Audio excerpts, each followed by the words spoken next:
وأقول قال الله جل جلاله والمصطفى الهادي ولا أتأول. بسم اللہ الرحمن الرحیم. الحمدللہ رب العالمین والصلاة والسلام علی اشرف الانبیاء و سید المرسلین. اما بعد رب اشرح لی صدری ویسر لی امری واحلل عقدۃ من لسانی یفقہوا قولی ربنا زدنا علما.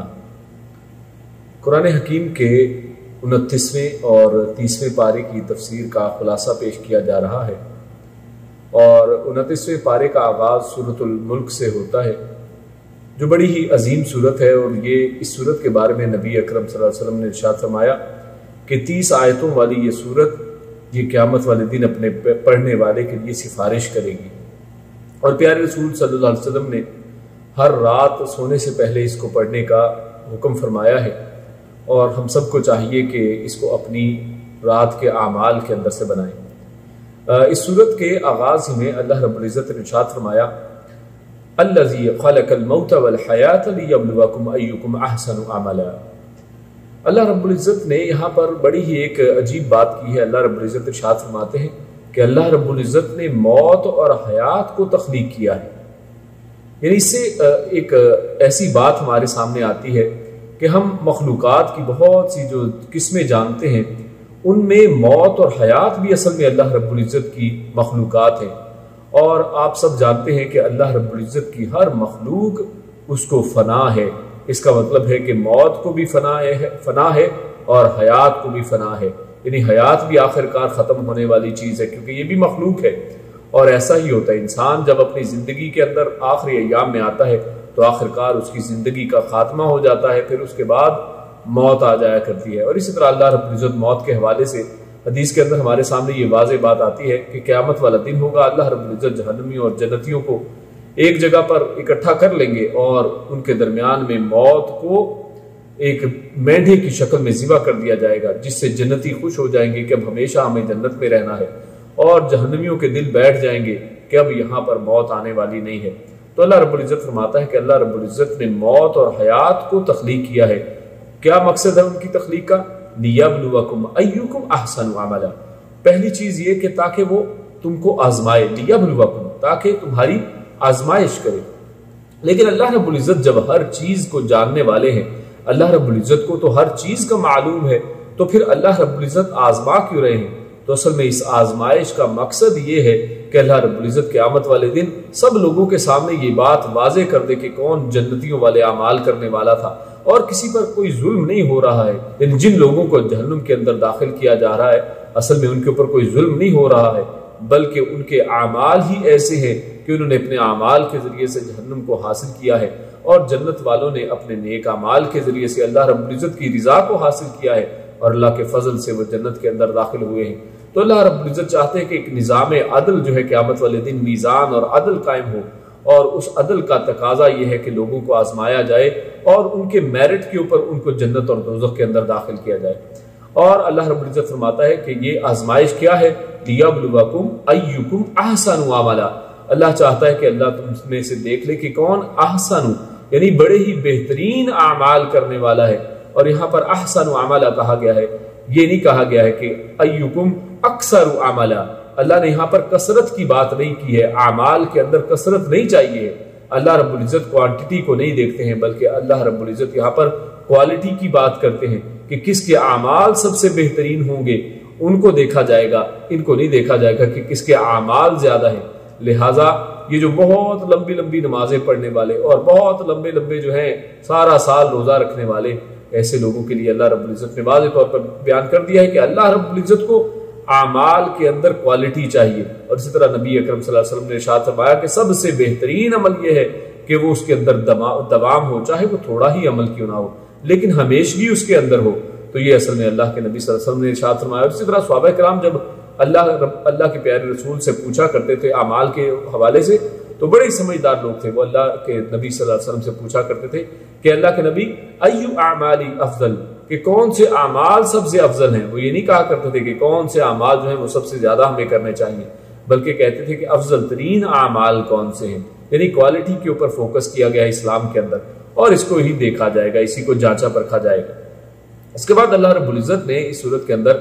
قیامت کا تذکرہ کیا ہے، اور جب جہنمی جہنم کے اندر چلے جائیں گے تو وہاں پر اللہ رب العزت نے جہنم کا جو داروغہ ہوگا اس کا سوال یہاں پر ذکر کیا ہے۔ اللہ فرماتا ہے کہ جب ان جہنمیوں کو جہنم کے اندر ڈال دیا جائے گا، سألہم خزنتها الم یأتکم نذیر، تو وہاں پر اس جہنم کا داروغہ وہ حیرانگی کے ساتھ ان سے پوچھے گا کہ اتنے جو جوک در جوک، اتنی کثرت میں جو تم جہنم کے اندر آ گئے ہو، تو کیا تمہیں کوئی ڈرانے والا نہیں آیا تھا؟ تو کہیں گے قالوا بلا قد جاءنا نذیر، یقیناً ہمیں ڈرانے والا آیا تھا، فکذبنا، ہم نے اصل میں اسے جھٹلا دیا تھا، وقلنا ما نزل اللہ من شیء، اور ہم نے اصل میں اللہ رب العزت نے جو نازل کیا تھا اس کو کوئی چیز نہیں مانا تھا، ہم نے کہا تھا اللہ نے تو کچھ نازل نہیں کیا ہے، ان انتم الا فی ضلال کبیر، اور یعنی یقیناً یہ جو ہیں یہ سب یہ بڑی گمراہی کے اندر تھے۔ وقالوا لو كنا نسمع او نعقل ما كنا في اصحاب السعیر، اور یہ خود اس دن اس بات کا اعتراف کریں گے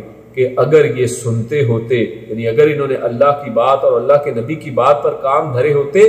تو یا پھر دوسری بات کہی او نعقل، یا ہم نے کوئی عقل کی ہوتی، ہم نے اپنی عقل سے کام لیا ہوتا تو ہم اس جہنمیوں میں سے نہ ہوتے۔ اور یہاں پر ایک اہم بات ہمارے سامنے آتی ہے کہ اللہ رب العزت نے یہاں پر پہلے بات جو کہی ہے نسمع، یعنی پہلے سماعت کی بات کی ہے اور بعد میں اس کے بعد عقل کی بات کی ہے، تو اس حوالے سے ہمارے سامنے یہ بات واضح ہو جاتی ہے کہ سماعت کو عقل کے اوپر فوقیت حاصل ہے، عقل کے اوپر وہ مقدم ہے، یعنی جب کہیں کسی جگہ پر سماعت کی بات آئے، یعنی اللہ کے رسول قال اللہ اور قال رسول صلی اللہ علیہ وسلم کی بات آئے، اللہ نے کیا فرمایا اور اللہ کے رسول نے کیا فرمایا، وہاں پر ہم سماعت کی بات کریں گے کہ ہم نے اللہ کے نبی سے کیا بات سنی ہے، کیا حدیث ہم تک پہنچی ہے، ہم اس کے بعد اس کے مقابلے میں عقل کو مقدم نہیں کریں گے، جیسے کہ بہت سے معتزلہ اور آج کل کے یہ بہت سے نئے جو ہیں ٹی وی کے اوپر آنے والے بہت سے ایسے من گھڑت علماء جو ہیں جنہوں نے اپنی خواہش نفس کو اپنا دین بنا لیا ہے اور عقل کی بات کو اوپر رکھتے ہیں، تو سب میں ان کا رد ہوتا ہے۔ اور اسی طرح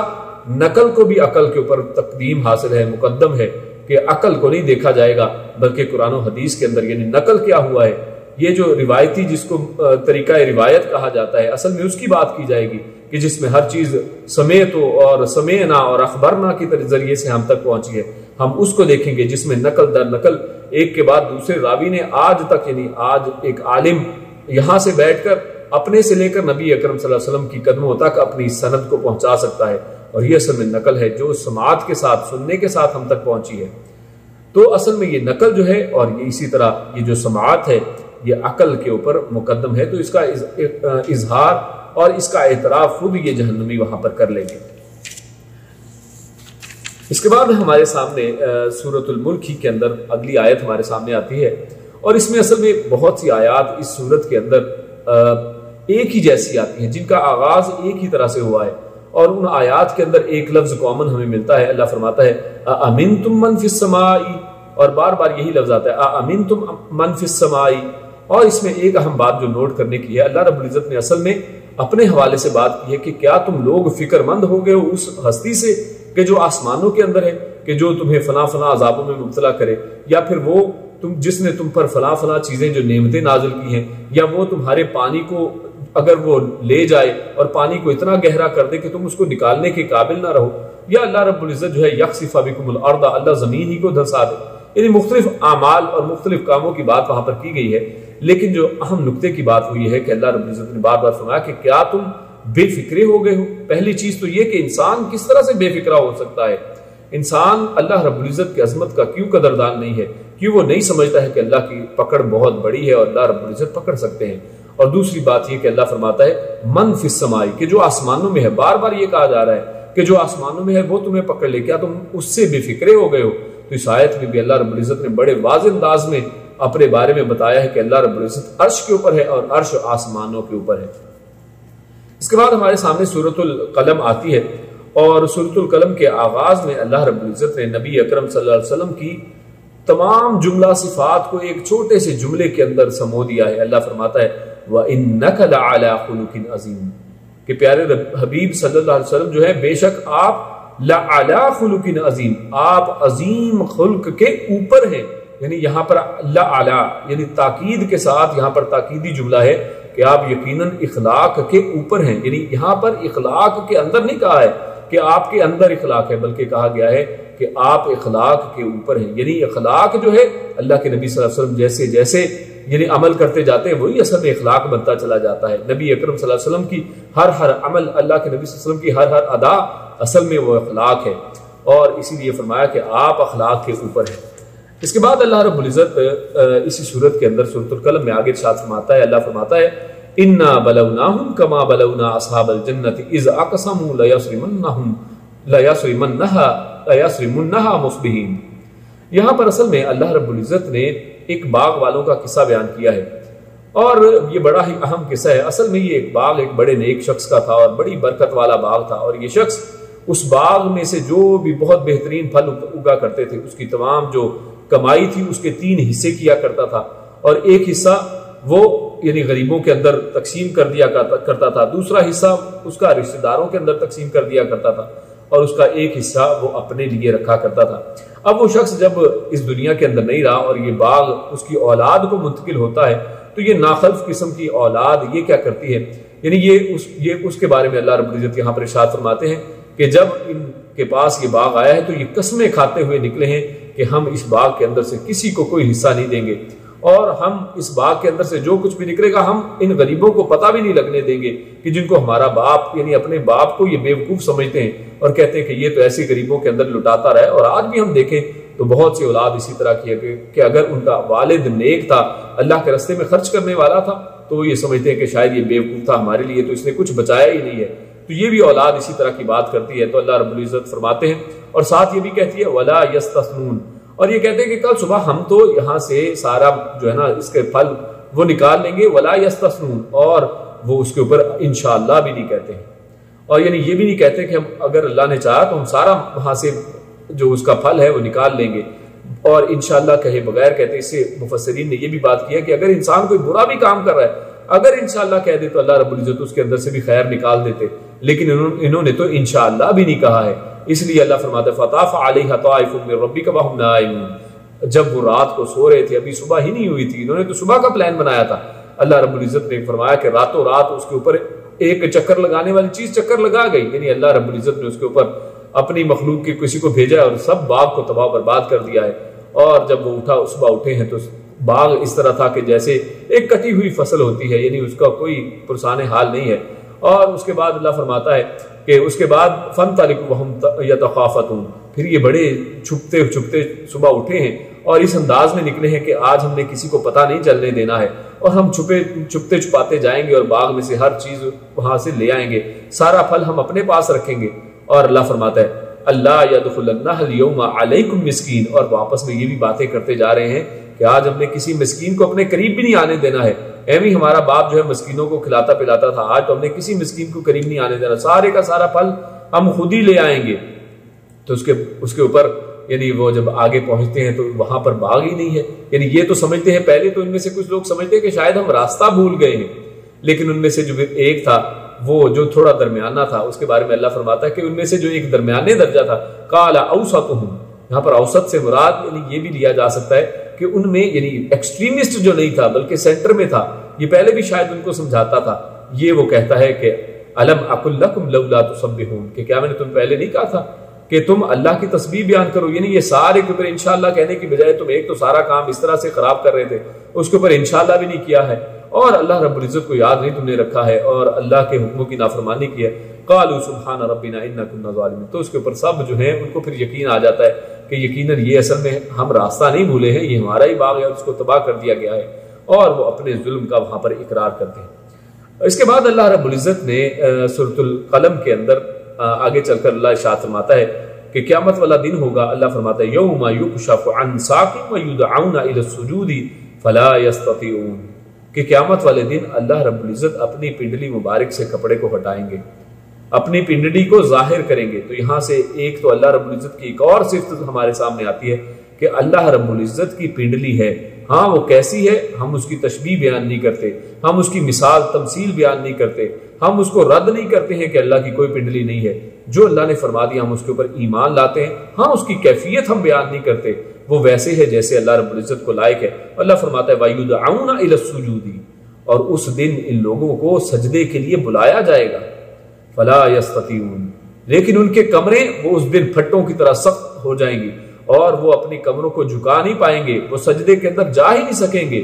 کیوں؟ اللہ رب العزت ارشاد فرماتا ہے خاشعۃ ابصارہم، ان کی اس دن آنکھیں وہ شرمندگی کے ساتھ وہ نیچے جھکی ہوئی ہوں گی، ترہقہم ذلہ، اور ان کے اوپر ذلت چھائی ہوگی، وقد کانوا یدعون الی السجود وهم سالمون، اور جب وہ دنیا کے اندر اس زمین کے اندر صحیح سلامت تھے اپنے مرنے سے پہلے، وہاں پر کیونکہ ان کو بلایا جاتا تھا اور وہاں پر سجدے کے لیے کیونکہ یہ حاضر نہیں ہوتے تھے، وہاں پر جب حی علی الصلاۃ حی علی الفلاح کی آوازیں لگتی تھی، یہ لوگوں نے کبھی مسجد کا رخ نہیں کیا ہے، کبھی نماز نہیں پڑھی ہے، تو آج یہ چاہ رہے ہیں، آج یہ چاہتے ہیں کہ یہ بھی باقی لوگوں کے ساتھ یہ بھی سجدے کے اندر جائیں، لیکن اللہ رب العزت اس دن ان سے یہ چیز ہی سلب کر لیں گے، ان کے اندر سے یہ کیفیت اور ان کے اندر سے یہ قدرت ہی چھین لیں گے کہ وہ سجدہ کر پائیں، اس دن وہ سجدہ نہیں کر سکیں گے۔ اس کے بعد ہمارے سامنے اگلی صورت آتی ہے جس سورۃ الحاقہ، اور الحاقہ اس کا آغاز الحاقہ ملحاقہ وما ادراک ملحاقہ، اور اس صورت کا نام ہی یہ بتاتا ہے کہ حاقہ یعنی وہ قیامت کا ذکر ہے، یعنی ایسی قیامت، ایسا دن کہ جو حق ہونے والا ہے، جو سچ ہونے والا ہے، جو ثابت ہونے والا ہے، یعنی یقینی طور پر یہ دن آنے والا ہے۔ اللہ رب العزت نے اسی نام سے سورت کو آغاز کیا اور انہی الفاظ سے اس کا آغاز کیا، اور آگے اللہ فرماتا ہے فَإِذَا نُفِخَ فِي الصُّورِ، یعنی قیامت کا دن اب اس کا تذکرہ کیا جا رہا ہے۔ اللہ فرماتا ہے جب صور میں پھونک دیا جائے گا، نفخۃ واحدہ، ایک ہی پھونک بس مارنے کی دیر ہے، وَحُمِلَتِ الْأَرْضُ وَالْجِبَالُ فَدُكَّتَا دَكَّةً وَاحِدَةً، اور اس ایک پھونک مارنے کی دیر ہے کہ زمین اور اس کے اوپر جتنے بھی پہاڑ ہیں ان سب کو اٹھا لیا جائے گا اور ان کو ریزہ ریزہ کر دیا جائے گا۔ فَيَوْمَئِذٍ وَقَعَتِ الْوَاقِعَةُ، اور اسی طرح اللہ رب العزت اس دن یہ واقعہ ہونے والی چیز کو واقعہ کر دے گا۔ وَانشَقَّتِ السَّمَاءُ فَهِيَ يَوْمَئِذٍ وَاهِيَةٌ، اور اس دن آسمان کو پھاڑ دیا جائے گا، آسمان پھٹ جائے گا اور اس دن یہ بودا ہو جائے گا، یعنی اس کی کوئی خوبصورتی بالکل ختم ہو جائے گی۔ وَالْمَلَكُ عَلَىٰ أَرْجَائِهَا، اور فرشتے جو ہیں وہ اس کے کناروں پر کھڑے ہو جائیں گے۔ وَيَحْمِلُ عَرْشَ رَبِّكَ فَوْقَهُمْ يَوْمَئِذٍ ثَمَانِيَةٌ، اور اس دن اللہ رب العزت کے عرش کو 8 فرشتے وہ اٹھائے ہوئے ہوں گے۔ يَوْمَئِذٍ تُعْرَضُونَ لَا تَخْفَىٰ مِنكُمْ خَافِيَةٌ فَأَمَّا مَنْ أُوتِيَ كِتَابَهُ بِيَمِينِهِ، اور یہاں پر آگے پھر اللہ رب العزت نے دائیں ہاتھ والوں کے ان کو جب نامہ اعمال دیے جانے ہیں ان کا تذکرہ کیا ہے، اور آگے چل کر پھر اللہ رب العزت جن کے ہاتھ میں بائیں ہاتھ میں نامہ اعمال دیے جائیں گے ان کا تذکرہ فرماتا ہے۔ اللہ فرماتا ہے وَأَمَّا مَنْ أُوتِيَ كِتَابَهُ بِشِمَالِهِ، اور جن کے نامہ اعمال ان کے بائیں ہاتھوں میں دیے جائیں گے، فَيَقُولُ يَا لَيْتَنِي لَمْ أُوتَ كِتَابِيَهْ، تو وہ کہیں گے ہائے ہماری ہلاکت، ہائے ہماری شامت، لم اوتا کتابیہ، یعنی یہ ہمیں کاش یہ ہماری کتاب ہی نہ دی جاتی، اور کہتے ہیں وَلَمْ أَدْرِ مَا حِسَابِيَهْ، اور مجھے معلوم نہیں ہے کہ میرا کیا حساب ہے، یعنی وہ اس دن اس کتاب کو اپنے ہاتھ میں دیکھ رہے ہیں، رزلٹ کارڈ ہاتھ میں ہے لیکن پڑھنے کی ہمت نہیں ہے، اوپر دیکھیں گے ہی نہیں، وہ کہیں گے پتہ نہیں ہمارا حساب کیا لکھا ہوا ہے، یعنی اس سے بالکل بے خبری کا اظہار کریں گے اور کہیں گے یا لیتہا کانت القاضیہ، کہیں گے کاش ہمارا فیصلہ جو ہے یعنی ہمارا فیصلہ ہو چکا ہوتا، یعنی ہمیں ایک ہی دفعہ موت آ جاتی، یعنی آج یہ جو ہمیں زندگی ایک ہمیشگی کی دے دی گئی ہے، کاش ہم مر جاتے اس کے بعد کبھی اٹھتے ہی نہیں، یہ بس زندگی ختم ہو چکی ہوتی۔ ما اغنا عنی مالیہ، ہمارے والوں نے ہمیں کوئی فائدہ نہیں دیا ہے، یعنی اس دن یہاں پر دنیا کے اندر بڑی دولت کے نشے میں چور جو لوگ ہیں اس دن ان کے مالوں نے کوئی فائدہ نہیں دینا ہے۔ حلق عنی سلطانیہ، آج ہماری جو سلطانی یعنی ہمارے اندر بڑی طاقت تھی، قوت تھی، اقتدار اور حکومت تھا ہمارے سامنے، آج وہ سب ہلاک ہو کر رہ گیا اللہ کے سامنے، آج صرف اللہ رب العزت کی جو ہے حکمرانی ہے۔ خذوہ فغلوہ، اور آگے ان کے بارے میں پھر اللہ رب العزت بڑی سخت باتیں ہیں، دل ڈر جاتا ہے ان آیتوں کو پڑھ کر۔ اللہ فرماتا ہے اللہ ان کو کہے گا خذوہ، ان کو پکڑ لیا جائے، فغلوہ، اور ان کو توق پہنا دیے جائیں، ثم الجحیم صلوہ، پھر ان کو اٹھا کر جہنم کے اندر پھینک دیا جائے، ثم فی سلسلۃ ذرعها 70 ذراعا فاسلکوہ، اور پھر اس کے بعد اللہ فرمائے گا کہ ان کو 70 گز جو ہے 70 ہاتھ لمبی زنجیریں، چینز وہ ان کو پہنا دی جائیں، بیڑیاں ان کو پہنا دی جائیں۔ انہ کان لا یؤمن باللہ العظیم، اور یہ سب کس لیے کیا جا رہا ہے؟ کیونکہ یہ دنیا کے اندر اللہ رب العزت، اللہ عظمت والے رب کو مانتے ہی نہیں تھے، اس کے اوپر ایمان نہیں لاتے تھے، اور دوسری وجہ ولا یحض علی طعام المسکین، کہ یہ مسکین کو کھانا نہیں کھلاتے تھے۔ یہ کتنی چھوٹی سی بات محسوس ہوتی ہے، لیکن یہ ان کے جہنم میں جانے کی اور اتنی بڑی سزاؤں کی وجہ ایک بن رہی ہے کہ زمین کے اوپر جب تھے مسکین کو کھانا نہیں کھلاتے تھے، خرچ نہیں کرتے تھے. فلیس لہ الیوم ہاہنا حمیم، اور اب آج ان کا کوئی مددگار نہیں ہے. آج کوئی ان کا، جن کو یہ بڑا جگری دوست سمجھتے تھے، آج ان کا کوئی جگری دوست وہاں پر نہیں ہوگا. ولا طعام الا من غسلین، اور یہاں پر اب جو ان کو کھانا ملنے والا ہے، دنیا کے اندر بڑے بادشاہ بنے پھرتے تھے، بڑی سلطنت اور اقتدار تھا، بڑے لمبے چوڑے بوفے لگا کرتے تھے. یہاں پر اللہ فرما رہا ہے کہ آج ان کو پیپ کے علاوہ کوئی اور کھانا ملنے والا نہیں. اس کے بعد ہمارے سامنے سورۃ المعارج شروع ہوتی ہے، اور سورۃ المعارج کے اندر اللہ رب العزت ارشاد فرماتا ہے تعرج الملائکۃ والروح الیہ فی یوم کان مقدارہ 50,000 سنہ، کہ اللہ رب العزت کے پاس جو فرشتے الملائکہ والروح اور روح امین یعنی جبریل امین وہ چڑھتے ہیں، فی یوم ایک دن میں، کان مقدارہ 50,000 سنہ، ایک ایسے دن کے لیے کہ جس کی مقدار 50,000 سال کے برابر ہے. یعنی قیامت کے دن کے بارے میں اللہ رب العزت فرما رہا ہے کہ یہ ایسا دن ہے، یہ عذاب والا دن، یہ واقع ہونے والے دن کی بات اللہ رب العزت فرماتے ہیں. سأل سائل بعذاب واقع، یہ واقع ہونے والے عذاب کے دن کی بات کی جا رہی ہے کہ یہ دن اتنا لمبا ہوگا کہ جس دن 50,000 سال کے برابر کا یہ دن ہے، اتنا لمبا دن ہے. اور اللہ فرماتا ہے کہ اس کے اندر چڑھتے ہیں فرشتے اور روح الیہ، اس کی طرف، یعنی اللہ رب العزت کی طرف. اس سے بھی یہ معلوم ہوا کہ اللہ رب العزت کا مقام اور مرتبہ اس کے جیسے اس کو لائق ہے، وہ عرشوں کے اوپر ہے. اور اس کو اس طرح سے ماننا کہ اللہ رب العزت ہر جگہ پر ہے اور یہاں پر اس دنیا کے اندر ہے، تو یہ بات درست نہیں ہے. اللہ رب العزت نے جہاں پر بھی قرآن کریم کے اندر بے شمار مقامات پر اس کے بے شمار جو ہے اشارات دیے ہیں، اور یہاں پر بھی اسی طرف اشارہ کیا گیا ہے. اس کے بعد اللہ رب العزت ہمارے سامنے سورۃ نوح ہے، اور سورہ نوح کے اندر اللہ رب العزت نے نوح علیہ السلام کی دعوت کا تذکرہ کیا ہے. اور پھر نوح علیہ السلام نے جب اپنی قوم کو پوری دعوت دے لی اور اس کے اوپر وہ قائل نہیں ہوتے ہیں، تو پھر ان کے اوپر عذاب آتا ہے. اس پورے کی بڑی تفصیل کے ساتھ اللہ نے ذکر کیا ہے. اور اللہ فرماتا ہے یہاں پر نوح علیہ السلام کے حوالے سے بات کی گئی ہے، فَقُلْتُ اسْتَغْفِرُوا رَبَّكُمْ إِنَّهُ كَانَ غَفَّارًا، کہ نوح علیہ السلام اللہ رب العزت سے ساتھ فرماتے ہیں کہ میں نے ان لوگوں کو یہ بھی کہہ کر دیکھا. کیا کہا؟ کہ میں نے ان کو کہا کہ اپنے رب سے استغفار کرو. یعنی یہاں پر اللہ رب العزت نوح علیہ السلام نے اپنی قوم کو استغفار کے فائدے گنوائے ہیں کہ تم چاہے جتنے مرضی گناہ کر بیٹھے ہو، میری آواز کے اوپر لبیک نہیں کہا ہے، میری 950 سال کی دعوت کو تم نے جواب نہیں دیا ہے، لیکن پھر بھی کوئی بات نہیں ہے، تمہیں ابھی بھی استغفار کی طرف میں بلاتا ہوں، تمہیں میں کہتا ہوں کہ تم استغفار کر لو. کیوں؟ انہو کان غفارا، کیونکہ تمہارا رب جو ہے، کیونکہ رب وہ معاف کرنے والا ہے، وہ بڑا ہی غفور الرحیم ہے. کان غفارا، وہ بڑا ہی معاف کرنے والا ہے. اور فرمایا پھر اس کے ساتھ تمہیں فائدہ کیا ہوگا؟ صرف اللہ تمہیں معاف نہیں کرے گا، بلکہ اللہ فرماتا ہے یرسل السماء علیکم مدرارا، کہ اللہ رب العزت آسمانوں سے تمہارے اوپر بارشیں، رحمت کی بارشیں برسائے گا، تمہارے اوپر نعمتیں برسیں گی. وَيُمْدِدْكُمْ بِأَمْوَالٍ وَبَنِينَ وَيَجْعَلْ لَكُمْ جَنَّاتٍ وَيَجْعَلْ لَكُمْ أَنْهَارًا. اور نہ صرف تمہارے اوپر یہ رحمت کی بارشیں ہوں گی، بلکہ اللہ رب العزت تمہارے مالوں میں بھی مدد کرے گا، یعنی اس کو بڑھا دے گا، اس کے اندر برکت پیدا کر دے گا، اور تمہاری اولاد کے اندر بھی برکت پیدا کر دے گا. انسان کو یہی دو چیزوں کی حرص ہوتی ہے کہ اس کے پاس بہترین مال اور بہترین اولاد ہو. اللہ فرماتا ہے کہ ان دونوں کے اندر برکت کر دی جائے گی. وَيَجْعَلْ لَكُمْ جَنَّاتٍ، اور صرف اسی پر بس نہیں ہے، اللہ رب العزت تمہارے لیے جنتیں، باغات بنا دے گا، یعنی دنیا اور آخرت کے باغات مراد ہیں. وَيَجْعَلْ لَكُمْ أَنْهَارًا، اللہ رب العزت تمہارے لیے نہریں جاری کر لے گا. لیکن ان کی قوم، آپ جانتے ہیں کہ ان کی قوم نے ان کے جواب کے اوپر، یعنی ان کے اس استغفار کی دعوت کے اوپر بھی لبیک نہیں کہا ہے، اور اللہ رب العزت سے تکبر کیا ہے اور استغفار نہیں کیا ہے.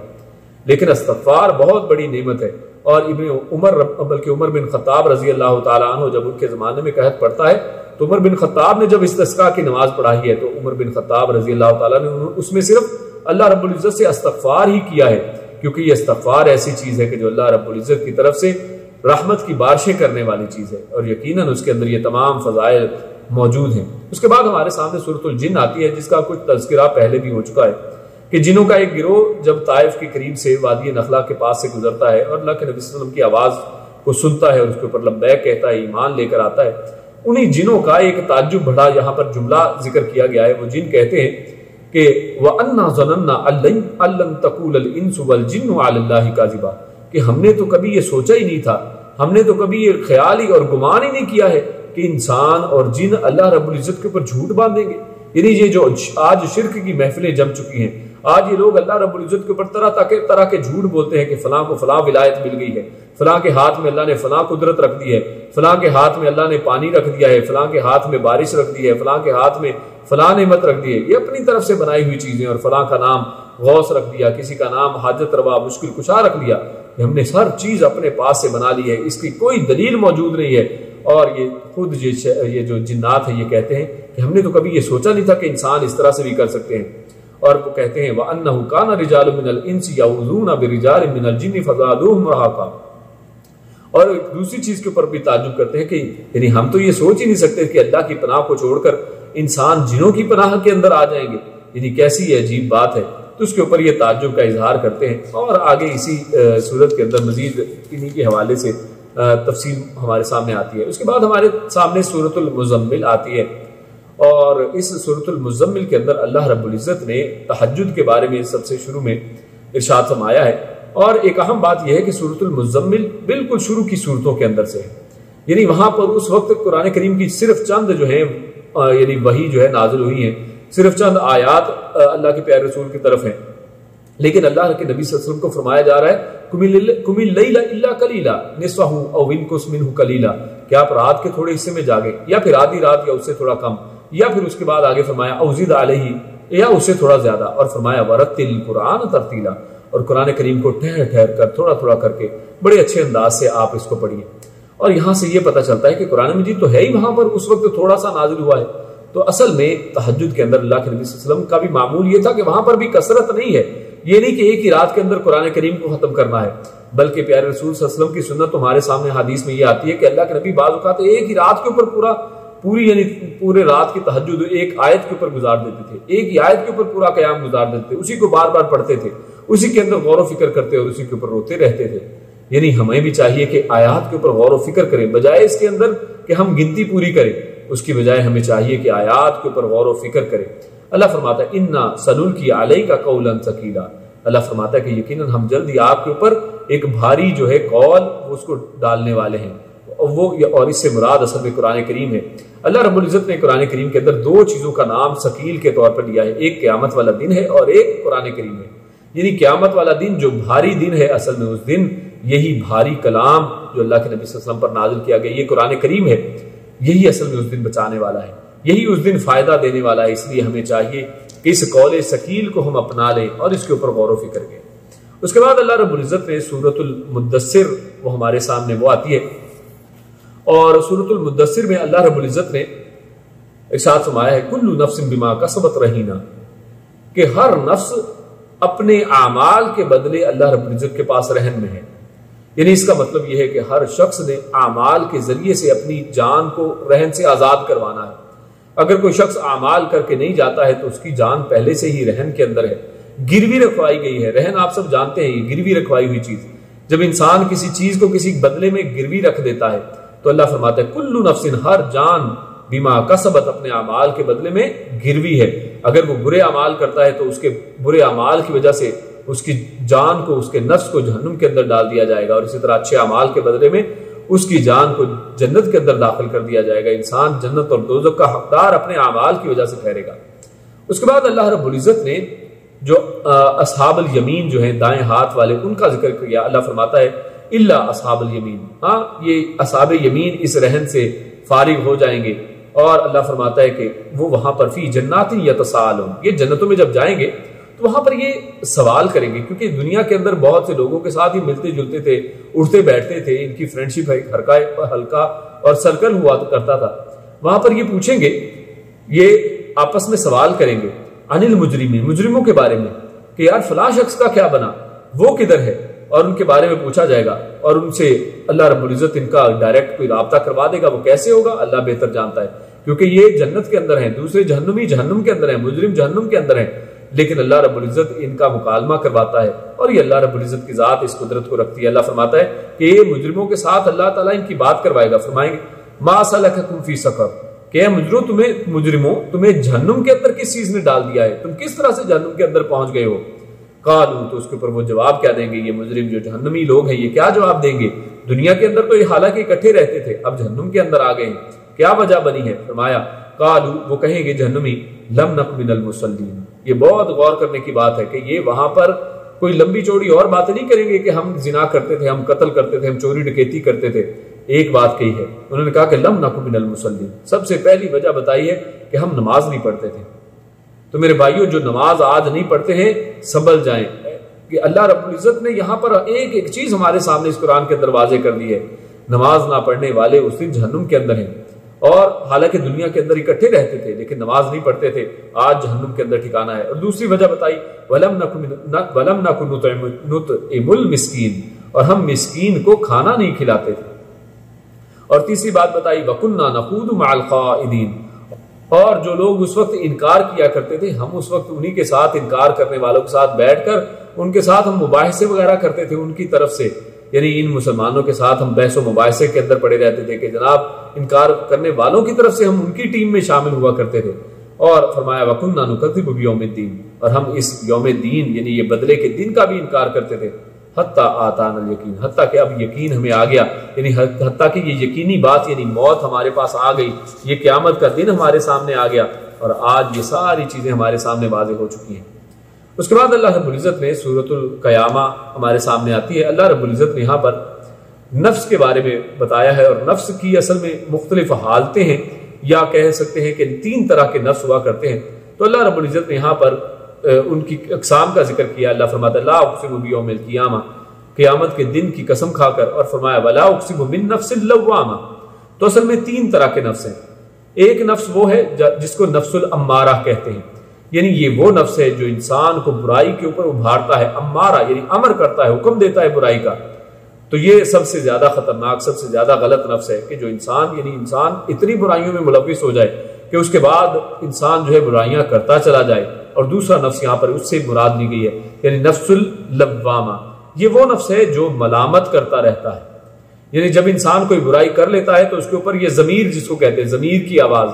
یہ انسان کو ملامت کرتا رہتا ہے کہ تم نے ایک غلط کام کیا ہے، تمہیں یہ کام نہیں کرنا چاہیے، دوبارہ اس کام کو نہ کرنا. یہ لعنت ملامت انسان کو خود ہی کرتا رہتا ہے. تو اللہ رب العزت نے یہ نفس انسان ہی کے اندر رکھ دیا ہے کہ خود انسان کا محاسبہ ہوتا چلا جائے. اور تیسرا نفس جس کا اللہ رب العزت نے آگے چل کر سورۃ الفجر کے اندر ذکر کیا ہے، جس کو نفس المطمئنہ کہا جاتا ہے، کہ جو بالکل مطمئن نفس ہے، جو اللہ رب العزت کے احکامات کی پیروی کرنے والا نفس ہے، اور آخرکار جنت میں جانے والا نفس بنتا ہے. اس کے بعد اللہ رب العزت نے سورۃ الانسان کے اندر فرمایا کہ هل اتى على الانسان حين من الدهر لم يكن شيئا مذكورا، کہ انسان کے اوپر کیا ایسا وقت نہیں آیا ہے؟ یقیناً ایسا وقت آیا ہے. کون سا؟ کہ جب انسان کوئی قابل ذکر چیز ہی نہیں تھا. یعنی انسان وہ کیا چیز تھا کہ جہاں پر جس کا کوئی ذکر بھی مناسب نہیں کر سکتا ہے. یعنی ایک گندے پانی کا قطرہ کہ جس کا انسان ذکر کرنا بھی لوگوں کے سامنے مناسب نہیں سمجھتا ہے. اللہ فرماتا ہے کہ انسان یہ ایک چیز تھا کسی زمانے میں، آج یہ کیسا اکڑا پھرتا ہے. آج کس طرح سے اس نے انسانوں کے اندر اپنے اللہ کے شریک بنا دیے ہیں. یعنی آج یہ انسان کو کیا ہو گیا ہے. اللہ رب العزت فرماتا ہے کہ یہ کسی دن کچھ بھی نہیں تھا جب اس کی کوئی قابل وقت چیز ہی نہیں تھی، یہ تو قابل ذکر چیز بھی نہیں تھا. اس کے بعد ہمارے سامنے سورۃ المرسلات آتی ہے، اور سورۃ المرسلات کے اندر اللہ رب العزت نے جنتیوں کا تذکرہ کیا ہے. اس کے بعد جہنمیوں کا تذکرہ کرتے ہوئے اللہ رب العزت نے فرمایا کہ اللہ فرمائے گا انطلقوا الی ما کنتم بہ تکذبون، کہ جس کو تم جھٹلایا کرتے تھے آج اس کی طرف چلو. اس کی طرف آپ چلنے کو کہا جا رہا ہے. انطلقوا الی ظل ذی ثلاث شعب، اللہ فرمائے گا کہ آج یعنی جنتیوں کو اللہ رب العزت دوسری طرف جنت کے اندر سائے دار درخت ہیں، بہترین مہمانی ہے. ادھر ان کو کہا جا رہا ہے کہ تمہاری طرف بھی ایک سایہ ہے، لیکن کیسا سایہ؟ ذی ثلاث شعب، اس کے 3 شعبے ہیں یا اس کے 3 یعنی سرے ہیں، ایسا سایہ ہے. اور اصل میں یہ سایہ دھوئیں کا سایہ ہوگا. یعنی جیسے کوئی والکینو پھٹے تو وہاں پر دھواں ہوتا ہے اور دھوئیں کی وجہ سے بھی ایک سایہ بن جاتا ہے. تو یہ اصل میں وہ سایہ ہے. اللہ نے اس کی کیفیت بھی بتائی ہے کہ لا ذلیل، اصل میں سایہ کے اندر کوئی اصل میں سایہ نہیں ہے. یعنی یہ تو اصل میں ایک دھوئیں کی وجہ سے پیدا ہونے والا سایہ ہے. یہ سایہ وہ نہیں ہے کہ جو ٹھنڈک اور راحت پرووائڈ کرتا ہے. ولا یغنی من اللہب، اور یہ اس کی وجہ سے گرمی کے اندر اور تپش کے اندر بھی کوئی کمی نہیں آئے گی، بلکہ آپ جانتے ہیں کہ دھوئیں کی وجہ سے تپش کے اندر اضافہ ہوتا ہے. انہا ترمی بشرر کالقصر، اور اس کی چنگاریاں اتنی بڑی ہوں گی کہ جیسے کوئی قصر ہوتا ہے، جیسے کوئی بہت بڑا قلعہ ہے، اتنی بڑی بڑی چنگاریاں اس جہنم کے اندر سے نکلیں گی. اللہ رب العزت ہمیں اس سے محفوظ کرے. اللہ فرماتا ہے کأنہ جمالۃ صفر، اور ان کی مثال ایسے جیسے وہ کوئی زرد رنگ کے اونٹ ہیں، یعنی اتنی بڑی بڑی چنگاریاں اس کے اندر سے نکلیں گی. ویل یومئذ للمکذبین، اور جھٹلانے والوں کے لیے اس دن ہلاکت ہے۔ اور اللہ رب العزت اس دن ارشاد فرماتا ہے کہ ھذا یوم لا ینطقون، کہ اس دن یہ لوگ بولیں گے ہی نہیں، یعنی دنیا کے اندر بڑی بکواس کرتے ہیں، دنیا کے اندر بڑی ان کی زبان چلتی ہے، دنیا کے اندر ان سے پوچھیں، ان سے بات کریں تو آگے سے طرح طرح کی باتیں بنائیں گے، طرح طرح کے ہیلے بہانے بناتے ہیں۔ قیامت والے دن ان کی بات ہی نہیں چلے گی، ان کے منہ سے زبان نہیں نکلے گی، یہ زبان سے کچھ بول نہیں پائیں گے۔ ولا یؤذن، اور دوسری بات یہ ہے کہ اگر بولنا چاہیں گے بھی ان کو اجازت نہیں دی جائے گی۔ لہم فیعتذرون، ان کے لیے بولنے کی اجازت نہیں ہے، اور معذرت بھی اس دن ان کی کوئی قبول نہیں کی جائے گی، نہ ہی اس دن یہ معذرت کر پائیں گے۔ اور اللہ رب العزت نے اس لیے فرمایا کہ ان کے لیے پھر اس دن قیامت والے دن ہلاکت ہے۔ اس کے بعد ہمارے سامنے 30واں پارہ شروع ہوتا ہے، سورۃ النبا اس کے اندر ہمارے سامنے سب سے پہلے آتی ہے، اور اس کے اندر بھی اللہ رب العزت نے قیامت کا ذکر، یعنی پورے یہ آخری 2 پاروں کے اندر بے شمار بارہا اللہ رب العزت نے قیامت کا تذکرہ بڑی زیادہ کیا ہے۔ اور یہ اصل میں صورتیں ساری مکی صورتوں میں سے ہیں، اور اللہ رب العزت نے مکہ کے دوران لوگوں کو قیامت کے ساتھ ڈرایا ہے، لوگوں کو ڈرانے کی ڈرایا ہے تاکہ اللہ رب العزت سے لوگ ڈر جائیں اور سیدھے راستے کے اوپر آ جائیں۔ اور یہاں پر اللہ رب العزت قیامت کا حال بیان کرتے ہوئے پھر اللہ فرماتا ہے کہ قیامت والے دن اللہ رب العزت کا جلال، اور اللہ رب العزت جو اس دن اپنی جو ہے تخت کے اوپر ہوں گے تو اس دن کو کیسا ماحول ہوگا۔ اللہ فرماتا ہے رب السماوات والارض، آسمانوں اور زمین کا رب، وما بینہما الرحمن، اور جو کچھ ان دونوں کے درمیان ان سب کا رب اور جو رحمان ہے، لا یملکون منہ خطابا، اس دن کسی کو ملکیت نہیں ہے، یعنی کسی کے اپنے ہاتھ میں نہیں ہے کہ کوئی بول بھی سکے، کوئی بات بھی کر سکے، جتنا بڑا نبی ہو، جو مرضی ہو، وہ کوئی بھی شخص اللہ رب العزت کے سامنے اس دن بولنے کی سکت نہیں رکھتا ہے۔ پیارے نبی صلی اللہ علیہ وسلم بھی جب شفاعت کے لیے اللہ کے سامنے آئیں گے سجدے میں گر جائیں گے، اور اس وقت تک گرے رہیں گے سجدے کے اندر جب تک اللہ رب العزت خود نہیں فرمائے گا کہ آپ اٹھیے اور فرمائیے، کیا یعنی جو فرمائے آپ کو وہ دیا جائے گا، اور آپ سفارش کریں آپ کی سفارش کو قبول کیا جائے گا، ورنہ اس سے پہلے کسی کو بولنے کی کوئی جرت نہیں ہے۔ اور اللہ فرماتا ہے یوم یقوم الروح والملائکۃ صفا، اس دن جس دن روح یعنی جبریل امین جو اللہ رب العزت سے قرآن تمام انبیاء تک یہ صحائف لے کر آئے ہیں، لیکن اس دن ان کی بھی حالت یہ ہے کہ اس دن وہ بھی کھڑے ہیں، والملائکۃ، اور فرشتے صفا، صف بصف کھڑے ہیں، لا یتکلمون، کوئی ان میں سے بول نہیں رہا ہے، اس دن کسی کو بولنے کی اجازت نہیں ہے، الا من اذن لہ الرحمن، سوائے اس کے کہ جس کو رحمان خود اذن دے، جس کو خود رحمان اس کو اجازت دے، وقال صوابا، اور صرف ایسا نہیں ہے کہ اس کو اجازت دی ہے اور وہ جو مرضی اب کہہ دے چاہے گناہگاروں کے لیے سفارش کرتا رہے، نہیں، ایسی بات نہیں، فرمایا وقال صوابا، اور اس کی بات صحیح بھی ہو، یعنی ایک تو اس کو اجازت کے ساتھ بولنے دیا جائے گا، اور دوسرا یہ کہ وہ صحیح بات کرے گا تو پھر اس کو بولنے دیا جائے گا، اس کی ہر بات کو تسلیم نہیں کیا جائے گا۔ اس کے بعد اللہ رب العزت قیامت والے دن کے حوالے سے کفار کے حوالے سے بتاتے ہیں کہ کفار کی حسرت کیا ہوگی۔ اللہ فرماتا ہے وَيَقُولُ الْكَافِرُ يَا لَيْتَنِي كُنْتُ تُرَابًا، جب کفار اس تمام حالتوں کو دیکھیں گے کہ انسانوں کی اس دن کیا حالت ہو رہی ہے تو وہ کہیں گے، وہ حسرت کریں گے کہ کاش ہم مٹی ہوتے، یعنی ہمارا کوئی حساب کتاب ہی نہ ہوتا۔ اس کے بعد سورۃ النازعات ہمارے سامنے آتی ہے، اور اللہ رب العزت نے یہاں پر جو جان نکالنے والے، موت دینے والے فرشتے ہیں ان کا ذکر کیا ہے، اور اس سے یہاں پر یہ بھی پتہ چلتا ہے کہ نازعات جمع کا صیغہ ہے کہ موت نکالنے والا کوئی ایک فرشتہ نہیں ہے بلکہ یہ پوری فورس ہے فرشتوں کی۔ اللہ فرماتا ہے والنازعات غرقا، تو یہاں پر پہلی آیت کے اندر اللہ رب العزت نے جو سختی کے ساتھ جان کو نکالتے ہیں، غرقا، غرق ہو کر انسان کے اندر گھس کر بڑے زور کے ساتھ جو جان کو نکالتے ہیں ان کا ذکر کیا ہے کہ یہاں پر یہ لوگ یعنی جان نکالنے والے 2 طرح کے فرشتے ہیں، نیک لوگوں کی جان نکالنے والے اور اسی طرح بدوں کی جان نکالنے والے۔ تو پہلا ذکر جو ہے بدوں کی جان نکالنے والوں کے بارے سے کیا ہے، اور دوسرا فرمایا والناشطات نشطا، اور اس کے بعد ناشطہ کہتے ہیں ایسی گرہ کو جو بڑی ایسے ڈھیلی سی ایک گرہ ہو، یعنی بڑی آسانی سے جو کھل جائے، یعنی جو بڑی آسانی سے نیک لوگوں کی جان نکال لیں گے، ان کا بھی اللہ نے ذکر فرمایا ہے۔ تو یہاں پر شروع میں اللہ رب العزت نے ان فرشتوں کی پوری تدابیر کے کس طرح سے جان نکالتے ہیں ان کا تذکرہ کیا ہے، اور آگے چل کر اللہ رب العزت نے فرمایا ہے کہ انتم اشد خلقا ام السماء بناها، کہ کیا تم بنانے کے اندر بہت مشکل ہو، یا پھر اللہ رب العزت فرماتا ہے کہ یا زیادہ پیچیدہ جو ہے، اشد جو ہے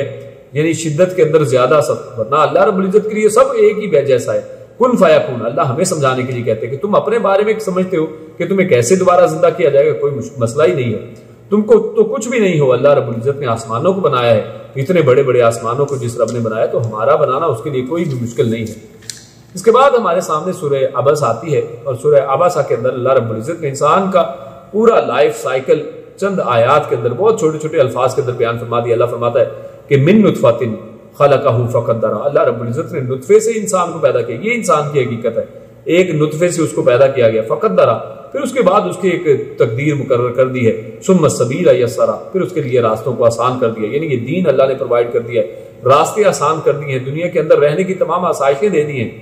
لیکن اس کے بعد تقاضا بھی تھا. ثم اماتہ فاقبرہ, پھر آخر کار اس کو موت آ گئی. یعنی دیکھیے 3 جملوں کے اندر پوری لائف سائیکل کو اللہ نے بیان کر دیا. ثم اماتہ, پھر اللہ اس کو مار دیتا ہے. فاقبرہ, اور اس کو قبر کے اندر دفن کر دیا گیا ہے. ثم اذا شاء انشرہ, پھر اللہ رب العزت جب چاہتا ہے اس کو دوبارہ اس کو زندہ کر لے گا, دوبارہ اللہ اس کو اٹھا لے گا. یعنی جو اللہ یہ ایک نطفے سے انسان کو پیدا کر سکتا ہے, اس کو مار سکتا ہے, تو اللہ رب العزت یقیناً آرام سے اس کو دوبارہ زندہ بھی کر لے گا. پھر اس کے بعد آگے چل کر اللہ رب العزت اس صورت میں ارشاد فرماتے ہیں,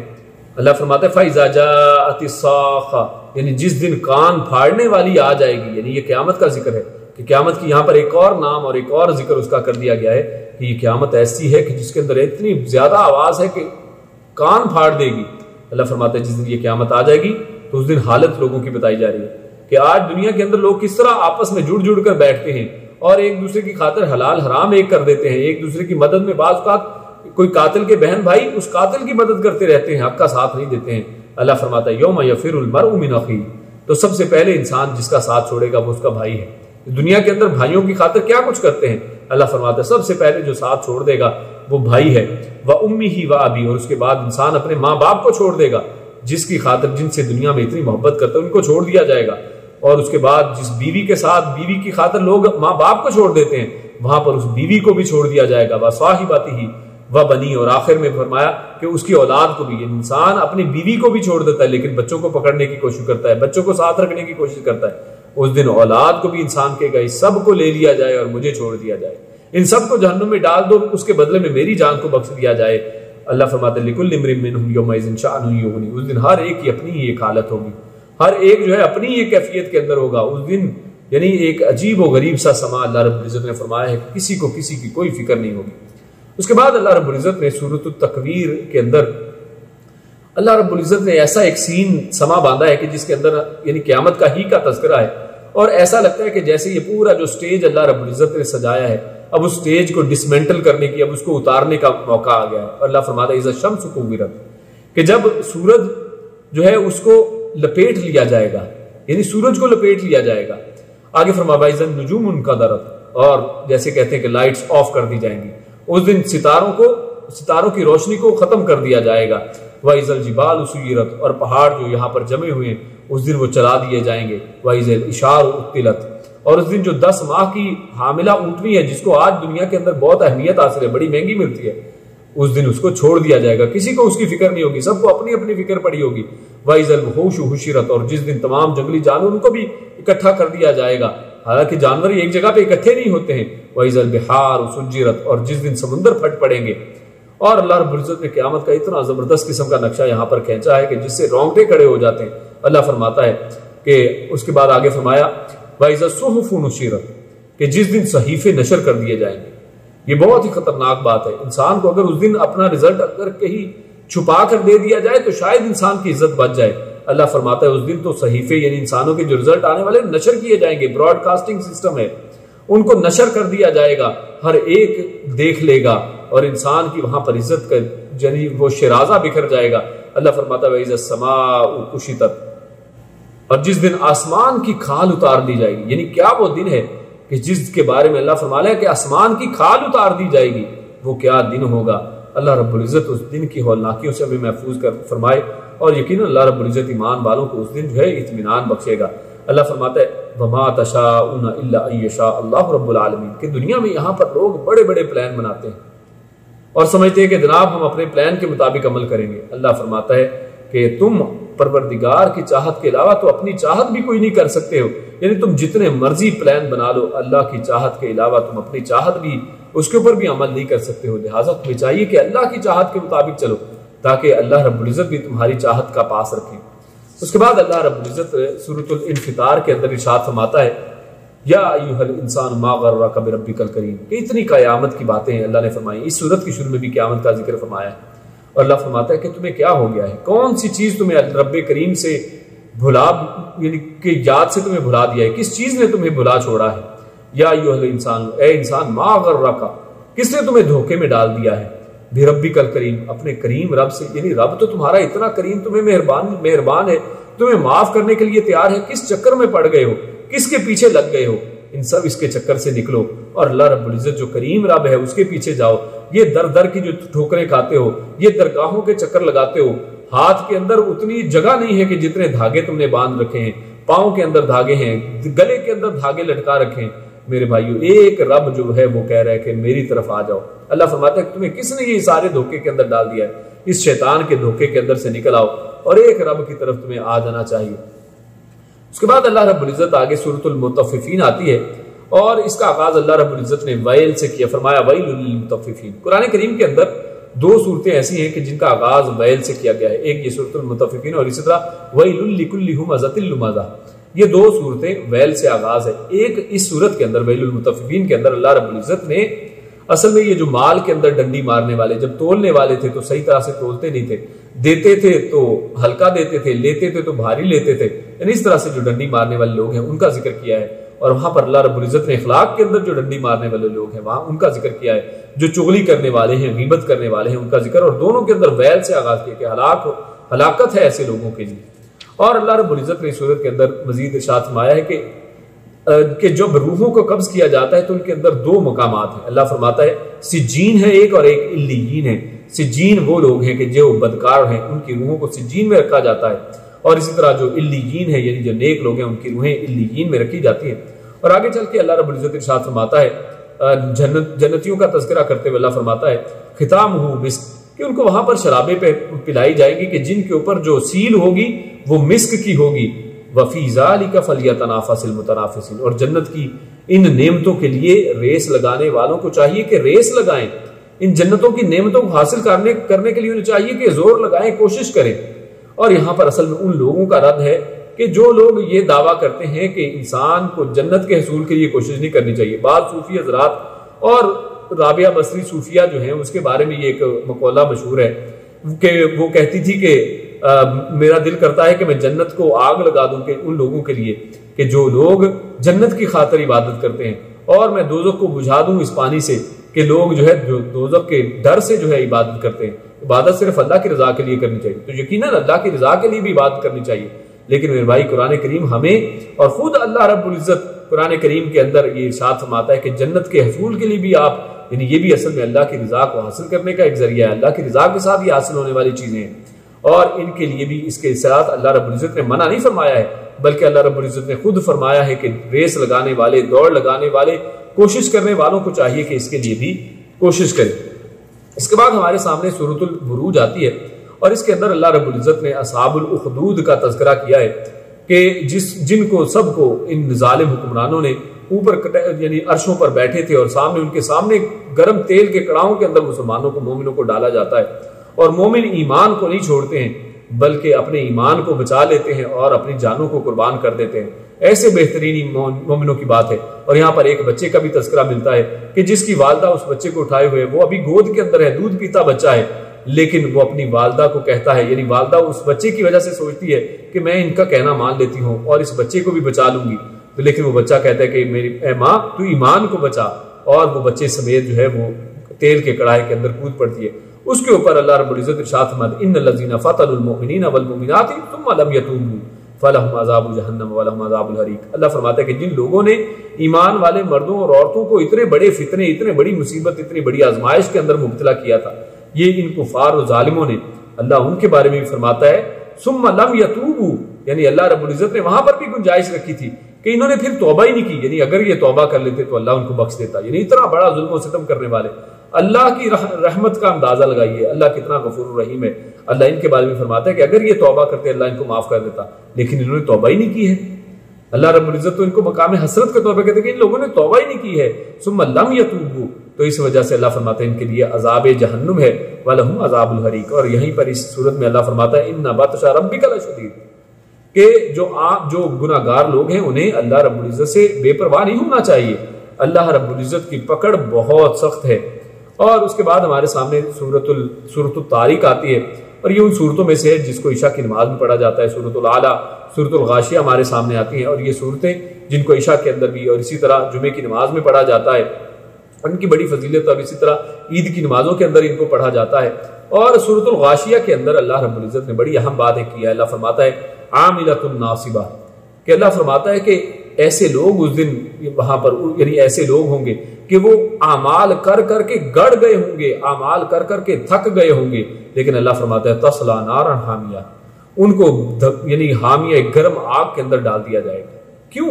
یعنی اتنے اعمال کے باوجود، اعمال کی کثرت ہے لیکن جہنم کے اندر کیوں ڈالے جائیں گے؟ لیکن وہی بات کہ اللہ کوانٹٹی کو نہیں دیکھتا ہے، اللہ کوالٹی کو دیکھتا ہے۔ ان کے اعمال اللہ رب العزت کی اطاعت کے مطابق نہیں ہیں، اللہ کے نبی کے فرمان کے مطابق نہیں ہے، نبی کے طریقے کے مطابق نہیں ہے، بدعتی جیسے اعمال کرتے ہیں، یعنی اپنی مرضی سے کیے ہوئے اعمال ہیں، اپنے طریقے سے کیے ہوئے اعمال ہیں، اعمال بہت زیادہ کیے ہیں لیکن ان کے اندر کوالٹی نہیں ہے۔ جو ریکوائرڈ اعمال تھے، جن کو اللہ رب العزت نے حکم دیا تھا، ان کو چھوڑ دیا ہے، اور بالکل بے جا اور فضول چیزوں کے اندر یہ اپنے وقت کو ضائع کرنے والے لوگ تھے، تو ان کے بارے میں فرمایا گیا ہے عاملۃ ناصبہ، کہ یہ عمل کر کر کے تھک گئے ہوں گے لیکن ان کے عمل کا کوئی وزن نہیں کیا جائے گا، ان کو جہنم کے اندر پھینک دیا جائے گا۔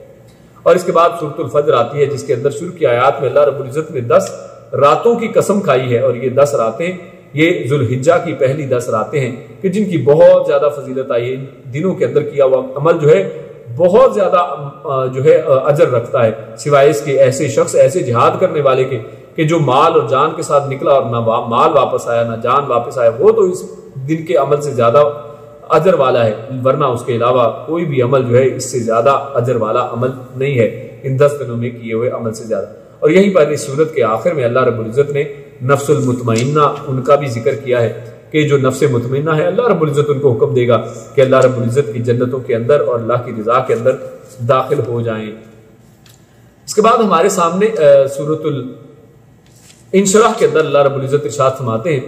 وَرَفَعْنَا لَكَ ذِكْرَكَ، کہ پیارے حبیب صلی اللہ علیہ وسلم ہم نے آپ کے ذکر کو بلند کر دیا ہے، اور یقیناً اللہ کے نبی صلی اللہ علیہ وسلم کے ذکر کو ایسا بلند کیا گیا ہے کہ جہاں پر اللہ رب العزت کا نام لیا جاتا ہے، لا الہ الا اللہ محمد رسول اللہ، کلمہ مکمل نہیں ہوتا ہے جب تک ان کا نام لیا جائے۔ اذان جب بھی پوری دنیا کے اندر کسی کونے میں کہی جاتی ہے، اور آج اگر اندازہ لگائے دنیا گول ہے، اور دنیا میں جب ایک حصے میں اذان ختم ہوتی ہے اسی دوران دوسرے حصے میں شروع ہو چکی ہوتی ہے، یعنی کوئی ایک لمحہ بھی اس دنیا کے اندر، اس زمین کے اوپر ایسا نہیں گزرتا ہے کہ دنیا کے کسی علاقے میں اذان نہ کہی جا رہی ہو۔ اور اذان کے اندر اللہ رب العزت نے اپنے الفاظ کے ساتھ ساتھ نبی اکرم صلی اللہ علیہ وسلم کے ذکر کو بھی بلند فرما دیا، اور فرمایا وَرَفَعْنَا لَكَ ذِكْرَكَ، ہم نے آپ کے ذکر کو بلند کر دیا ہے۔ جب مؤذن کہتا ہے کہ اشہد ان لا الہ الا اللہ، اس کے فوراً بعد مؤذن کہتا ہے اشہد ان محمد رسول اللہ، کہ محمد صلی اللہ علیہ وسلم کے اوپر بھی میں شہادت دیتا ہوں کہ وہ اللہ کے رسول ہیں۔ اور اس کے بعد ہمارے سامنے بہت سی چھوٹی صورتیں ہمارے سامنے آتی ہیں، کیونکہ 30واں پارہ بہت سی چھوٹی چھوٹی صورتوں کے ساتھ ہے، اور اس پارے کے آخر میں ہمارے سامنے سورۃ الماعون کے اندر بھی اللہ رب العزت نے ایک بڑی بات کی ہے۔ اللہ رب العزت نے یہاں پر بھی یتیموں کو دھکے دینے والوں کے بارے میں فرمایا ہے کہ کیا تم نے دین، یعنی یوم دین، بدلے کے دن کو جھٹلانے والوں کے بارے میں نہیں سنا ہے؟ کیا ان کو نہیں دیکھا ہے؟ اور وہ کون لوگ ہیں جو یتیموں کو دھکے دیتے ہیں، مسکینوں کو کھانا کھلانے کی ترغیب نہیں دیتے، اور ساتھ یہ فرمایا فویل للمصلین، اور نمازیوں کے لیے ہلاکت ہے۔ میرے بھائیو، یہاں پر نمازیوں کے لیے ہلاکت کہی جا رہی ہے، تو پھر جو نماز نہیں پڑھتے ان کے لیے پھر کیا ہے کہ جو نماز پڑھتے ہی نہیں ہے، نماز کی طرف آتے ہی نہیں ہے، فرمایا کہ نمازیوں کے لیے ہلاکت ہے۔ وہ کون سے نمازی ہیں جن کے لیے ہلاکت ہے؟ اللہ فرماتا ہے الذین هم عن صلاتهم ساہون، جو اپنی نمازوں کو اصل میں بھول گئے ہیں، یعنی وہ اپنی نمازیں جب پڑھتے ہیں، نمازوں کے بعد جو نماز میں کہا ہے اس کو یاد ہی نہیں رکھتے ہیں۔ نماز کے اندر ہم نے اللہ سے ایگریمنٹ کیا ہے ایاک نعبد و ایاک نستعین، ہم تیری عبادت کرتے ہیں، تجھ سے مدد چاہتے ہیں۔ نماز ختم ہوئی، یہ گئے وہ گئے، اس کے بعد کبھی کسی کے در پر کبھی کسی کے در پر، اور اسی طرح نمازوں کو بھلا بیٹھتے ہیں، یعنی اپنی نمازوں کے اندر جو ہے، یعنی ان کو نمازوں کے اندر ہوش ہی نہیں ہے، نمازوں کو غفلت کے ساتھ ادا کرتے ہیں، نمازوں کو صحیح وقت پر ادا نہیں کرتے ہیں، نمازوں کو بھولے رہتے ہیں۔ تو یہ سارے بہت سے مفاہیم اس کے اندر آتے ہیں۔ اور اس کے بعد اللہ رب العزت نے سورۃ الکافرون اور سورۃ الاخلاص ہمارے سامنے آتی ہے۔ اصل میں یہ دو ایسی صورتیں ہیں جن کا نام، یعنی یہاں پر کافرون عموماً لکھا جاتا ہے، اسی صورت کو سورۃ الاخلاص بھی کہا جاتا ہے، یعنی یہ دو ایسی صورتیں ہیں کہ جن کے اندر خالص توحید کی بات کی گئی ہے۔ اور اس کے بعد سورۃ الاخلاص، یہ تو خصوصاً یعنی اس کا نام ہی سورۃ الاخلاص ہے، یہ اصل میں کفار کے مطالبے کہ ہم تو اپنے جو ہے بت ہیں ان کا شجرہ نسب آپ کو بتاتے ہیں، آپ اپنے رب کا شجرہ نسب بتائیں تو اللہ کے نبی صلی اللہ علیہ وسلم کے اوپر اللہ رب العزت نے یہ آیات اتاری ہیں سورۃ الاخلاص کی، یعنی فرمایا قل هو اللہ احد، کہ اللہ رب العزت کا تعارف آپ ان کو کروا دیجئے۔ آپ فرمائیے هو اللہ احد، کہ جس کے بارے میں تم نے سوال کیا وہ ایک ہے، وہ اکیلا ہے، وہ یکتا ہے،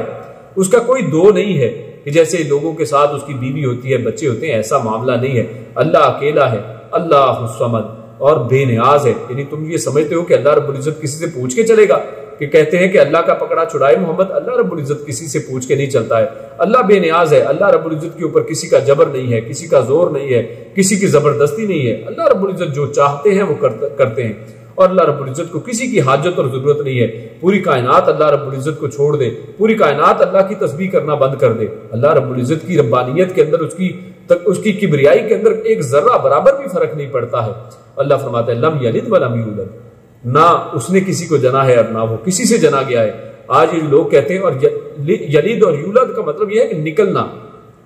آج لوگ کہتے ہیں کہ اللہ کے نبی صلی اللہ علیہ وسلم اللہ کے نور سے نکلے ہیں، اللہ کے نور کا ایک ٹکڑا ہے۔ اللہ فرماتا ہے اللہ رب العزت سے کوئی نہیں نکلا ہے، نہ اس کے نور سے کوئی نکلا ہے، نہ اس نے کسی کو پیدا کیا ہے، نہ وہ کسی سے پیدا کیا گیا ہے، یعنی وہ اکیلا ہے۔ فرمایا ولم یکن لہ کفوا احد، اور اس کے آپ نے پیدا کرنے کی بات کرتے ہیں۔ اللہ فرماتا ہے کہ اس کے تو کوئی ہمسر ہی نہیں ہے، کوئی برابر ہی نہیں ہے، کوئی کائنات کے اندر ایسی ہستی نہیں ہے کہ جو اللہ کے ہمسر اور برابری کے اندر ہو۔ یعنی جیسے یہاں پر یہ زوم کروایا جاتا ہے کہ اللہ رب العزت کے سامنے نبی اکرم صلی اللہ علیہ وسلم کھڑے ہوں گے اور لوگوں کو ایسے نکالتے جائیں گے اور سفارشیں کرتے جائیں گے۔ میرے بھائیوں، سفارش کی حدیثیں تو کبھی صحیح خود سے پڑھ کے دیکھیں۔ ان حدیثوں کے اندر آتا ہے کہ اللہ کے نبی صلی اللہ علیہ وسلم سجدے کے اندر گر جائیں گے اور اس وقت تک گرے رہیں گے کہ جب اللہ رب العزت حکم دے گا، پھر سر اٹھائیں گے اور اللہ رب العزت صرف فرمائیں گے کہ، اور وہ پھر اللہ سے یہ جو پہلی سفارش کریں گے کہ حساب کتاب کو شروع کیا جائے۔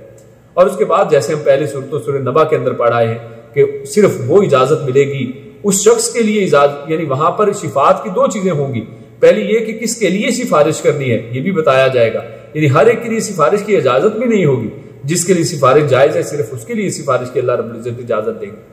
اور اس کے بعد سورۃ الفلق اور ناس ہمارے سامنے آتی ہیں، قرآن کریم کی آخری دو صورتیں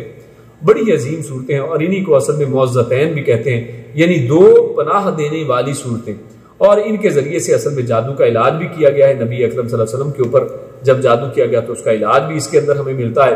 اور یہ ایسی دو صورتیں ہیں کہ جو اصل میں معوذتین ہیں، یعنی تعویذ والی، پناہ دینے والی۔ تو یہاں پر ایک لفظ جو میں نے ابھی بولا ہے تعویذ، اس کو سمجھ لیں، یعنی تعویذ کہتے ہیں اللہ رب العزت کی پناہ میں آنے کو۔ تو اصل میں یہ دو صورتیں معوذتین ہیں، یہ دو صورتیں اصل میں تعویذ ہیں، اور اس کا طریقہ وہی ہے کہ جو اللہ کے نبی نے سکھایا ہے اور اللہ رب العزت نے اور جبریل نے اللہ کے نبی کو سکھایا، وہ یہ تھا کہ ان دونوں کو پڑھا جائے، اور جس کے اوپر جادو ہوا ہے، جس کے اوپر کوئی اثرات ہیں یا جس کو کوئی تکلیف ہے، اس کے اوپر ان کو دم کیا جائے اور اس کے ساتھ ان گروہوں کو، جادو کی گروہوں کو کھولا جائے، اور اس کو لٹکانے کا نہیں کہا ہے، یعنی اس کو پڑھنے کا حکم ہے، کیونکہ یہ قرآن ہے، یہ دونوں بھی قرآن کا حصہ ہیں۔ اور قرآن کریم جو ہے، جیسے ہم پہلے بیان کریں کہ قرآن کریم یہ پڑھنے کی کتاب، اس کا نام ہی قرآن ہے۔ قرآن کا مطلب ہے پڑھی جانے والی کتاب، تو یہ کلام پڑھنے کے لیے ہے، یہ کسی چیز کے اندر لیدر کے چھوٹے سے کیس کے اندر ان کو لکھ کر بند کرنے کے لیے نہیں ہے، یہ لٹکانے کے لیے نہیں ہے، بلکہ پڑھنے کے لیے ہے۔ اور کوئی شخص اگر چاہتا ہے واقعی ان سے نفع حاصل کرنا، ان کو تعویذ بنانا چاہتا ہے، تو تعویذ سے مراد یہ ہے کہ انسان ان کے ذریعے سے پناہ پکڑے، ان آیات کو پڑھے اور دم کرے، تو یہ اصل میں صحیح تعویذ ہے۔ اللہ کے نبی صلی اللہ علیہ وسلم نے تو واضح طور پر فرمایا من علق تمیمۃ فقد اشرک، کہ جس نے بھی کوئی تعویذ لٹکایا، کوئی دھاگا لٹکایا، تو اس نے شرک کیا ہے۔ تو لہٰذا ہمیں چاہیے کہ شرک کے طریقے کو چھوڑ کر اللہ کے نبی کی سنت کے طریقے پر آئیں، اور یہ قرآن کریم اللہ کے نبی صلی اللہ علیہ وسلم کا اخلاق ہے۔ کسی نے حضرت عائشہ صدیقہ رضی اللہ تعالیٰ عنہا سے پوچھا تھا کہ نبی اکرم صلی اللہ علیہ وسلم کا خلق بتائیں، ان کا اخلاق بتائیں، تو انہوں نے کہا تھا کہ خلقہ القرآن، کہ ان کا اخلاق قرآن کریم ہے۔ اللہ رب العزت سے دعا ہے کہ اللہ رب العزت ہم سب کو بھی اس قرآن کریم کو اپنا اخلاق بنانے کی توفیق عطا فرمائے۔ اللہ رب العزت ہم سب کو نیک عمل اور اچھی سمجھ کی توفیق عطا فرمائے۔ السلام علیکم ورحمۃ اللہ وبرکاتہ۔